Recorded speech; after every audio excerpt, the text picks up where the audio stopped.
सुख गेलै बेलवा के पेड़ावा हो।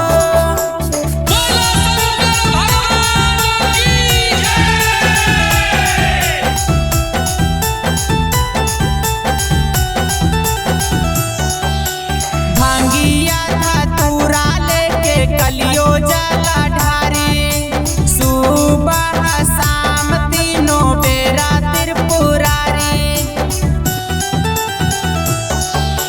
भांगिया धतूरा लेके कलियो जाला ढारी, सुबह शाम तीनों बेरा त्रिपुरारी।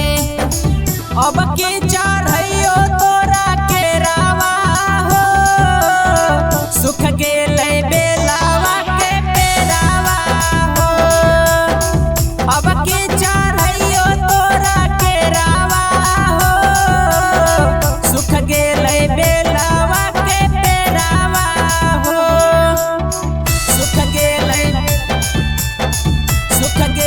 बेलवा के पेड़ावा हो। अब के चढ़ैयो तोरा के रावा हो, जबले ना लागो है नौकरी सरकारी, कौनो अगुआ देवो है ना कन्या कुमारी।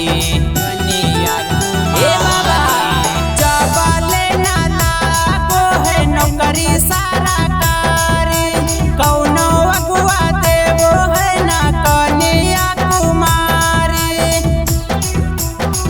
अब के चढ़ैयो तोरा के रावा हो, सुख गेलै गांजावा के पेड़ावा हो। अब के चढ़ैयो तोरा के रावा हो, सुख गेलै बेलवा के पेड़ावा हो। सुख गेलै बेलवा के पेड़ावा हो।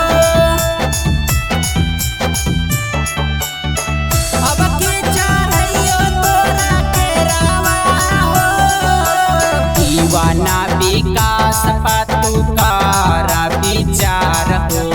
आरा साल चढ़लियो जाला सावन सोमार हो।